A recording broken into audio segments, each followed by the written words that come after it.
Hai Naranisa Lovers, apa kabar? Sehat semuanya ya.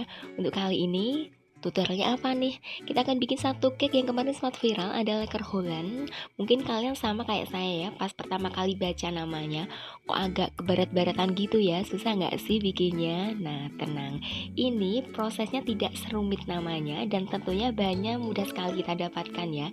Dan ngomong-ngomong tentang tekstur waktu dimakan nih, ini crunchy di luar, tapi dalamnya lembut. Dan kalau ini dibiarkan selama 1 hari, ini udah saya tes ya, ini berasa kayak makan nastar. Oke, untuk kalian yang ingin tahu gimana sih proses bikinnya, disimak ya videonya sampai habis. Ini adalah bahan-bahan yang harus kita persiapkan, mulai dari deret yang paling atas. Ada 200 gram tepung terigu, pro sedang, saya pakai merek segitiga. Lalu 30 gram susu bubuk, dan yang di sampingnya yang wadah ungu ini adalah perpaduan antara butter sama margarin. Margarinnya bisa merek terserah ya, sesuai dengan selera kalian. Ini 50 gram room butter sama 150 gram margarin. Jadi nanti di mix jadi satu ya. Kalau ingin praktis, kalian bisa menggunakan yang kemasan langsung jadi ya, kemasan dari pabrik, Blue Band Cake and Cookie. Ini udah langsung 200 gram, udah ada perpaduan antara margarin juga butternya. Ini lebih simple lagi ya, nanti bisa dicari. Oke, untuk takaran gula halusnya 120 gram. Ini menurut saya ini udah lumayan pas manisnya, nggak kemanisan juga nggak terlalu tawar-tawar banget sih. Pokoknya udah cocok banget untuk takaran gulanya. Lalu ada 1 telur utuh, nanti di mix gitu ya. Terus ini nih ya, ada di sampingnya ada 1 kuning telur, nanti akan dioles di bagian permukaannya biar tampak cantik nih. Oke. Untuk langkah selanjutnya kita akan membuat adonannya dulu, di mix sebentar ya. Untuk langkah yang pertama kita siapkan wadah dulu, dan memang harus diperhatikan dalam pembuatan adonan nih. Semua peralatan harus bebas dari minyak juga air. Jadi benar-benar harus kering ya, mulai dari baskom, lalu spatula, garpu mixer, juga semua peralatannya ini kalau perlu dilap dulu. Jadi memang dipastikan ini benar-benar kering untuk menghindari kue bantat ya. Nah, untuk bahan pertama yang harus kita mixer kali ini ada gula halus, telur, sama perpaduan butter dengan margarin. Oke, ini nanti di mix sampai mengembang, tapi memang mengembangnya adonan yang satu ini tidak seperti adonan yang lainnya nih. Biasanya kalau adonan cake yang lain ini kan sampai putih, kental, dan berjejak, tapi khusus untuk Lekker Holland ini nanti teksturnya ini agak padat, semacam kayak kita bikin buttercream. Buttercream itu agak padat, masih cenderung ke creamy gitu nih. Gimana sih bahasanya ya? Nah, nanti kalian lihat ya untuk hasil mixernya seperti apa. Ini nggak seperti adonan sponge cake loh. Kalau biasanya kita bikin adonan yang biasa di oven gitu ya, semacam kayak sponge cake atau marmer cake. Ini biasanya kan waktu kita menggerakkan garpu mixernya akan muncul jejak-jejak mixer ya, itu tandanya adonannya sudah mengembang. Nah, tapi untuk Lekker Holland ini kayak gini di teksturnya. Ini memang cenderung agak padat, tapi ini udah mengembang ya. Kita mixnya nggak usah lama-lama, tadi saya sekitar 5 menit saja. Ini kondisi adonannya sudah seperti ini nih. Kalau dalam proses memisar adonan, ini adonannya muncrat ke sana kemari ya di dinding-dinding baskom. Bisa kalian ketengahkan dengan menggunakan spatula. Jadi untuk adonannya bisa dimixer semuanya, kayak gitu ya. Nah, hasil akhirnya seperti ini nih. Ini cenderung kayak buttercream ya teksturnya, nggak encer-encer banget sih menurut saya.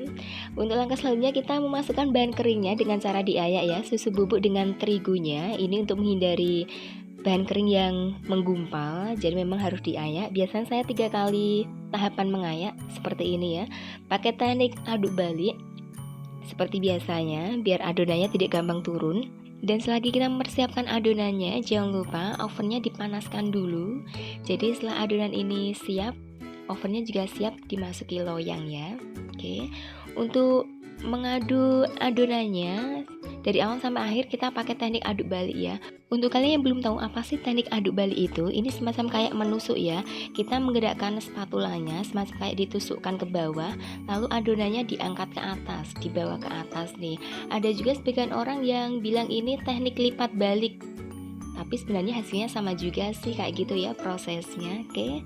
Ini fungsinya agar adonannya udah mengembang ini tidak gampang turun. Jadi cara mengaduknya jangan bebas ya, tetap pakai teknik yang tadi nih. Nah, kalau udah jadi adonannya seperti ini nih teksturnya ya. Siap dimasukkan ke dalam loyang, kita pakai loyang ukuran 20 cm yang kotak. Dan bagian bawahnya jangan lupa disemir dengan margarin. Lalu atasnya biar nanti gampang terlepas setelah cake ini matang, dialasi dengan kertas roti seperti ini ya. Nah, berhubung ini tekstur adonannya agak padat, jadi kita butuh bantuan spatula ya untuk meratakannya. Dan hasil akhirnya nanti, tinggi cake ini juga nggak begitu tinggi-tinggi banget sih menurut saya ya. Tadi sempat saya ukur, ini sekitar 2 cm lebih dikit. Oke, tapi tetap enak kok nanti ya hasilnya. Nah, kayak gini nih. Untuk mempercantik tampilannya, bagian atasnya disemir dengan kuning telur seperti ini, pakai kuas ya, kuas yang khusus untuk bikin roti. Disemir sampai rata dan kuning telurnya dihabiskan nggak apa-apa, nggak usah disisakan, biar nanti hasilnya bisa kuning cantik dan glowing gitu ya kalau dilihat. Oke, nah kalau udah selesai menyemir bagian atasnya, sekarang kita membuat motif dengan menggunakan garpu ya, kayak gini nih. Bikin garis secara vertikal juga horizontal dengan menggunakan ujung garpu kayak gini, biar kesannya nggak polos-polos banget ya. Ini saya bagi menjadi 16 bagian. Kalau kalian ingin ini lebih kecil lagi, bisa nih untuk garisnya dibikin agak rapat gitu ya. Ini fungsinya garis juga untuk panduan waktu kita memotongnya ya, kalau ini udah jadi. Oke, sekarang kita menata toppingnya ya. Untuk jenis topping yang digunakan ini disesuaikan dengan selera masing-masing saja nih. Untuk kalian saya pakai choco chip, keju sama kacang almond. Kalau kalian ingin pakai kismis bisa, atau pakai topping yang lain gak apa-apa ya. Disesuaikan dengan stok masing-masing dan ditata serapi mungkin, secantik mungkin, sekreatif kalian ya. Nah, kalau udah selesai menata toppingnya, ini siap-siap dimasukkan ke dalam oven. Saya pakai oven tangkring. Dan ngomong-ngomong tentang durasi memanggangnya, ini kisaran antara 30 sampai 45 menit. Disesuaikan dengan ovennya masing-masing ya. Pokoknya kalian mengenali kebiasaan kalian ovennya kayak gimana nih. Nah, kalau saya tadi nih, ini berhubung oven saya jadulnya kebangetan, ini bisa sampai 45 menit lebih baru mendapatkan permukaan yang cantik seperti ini nih.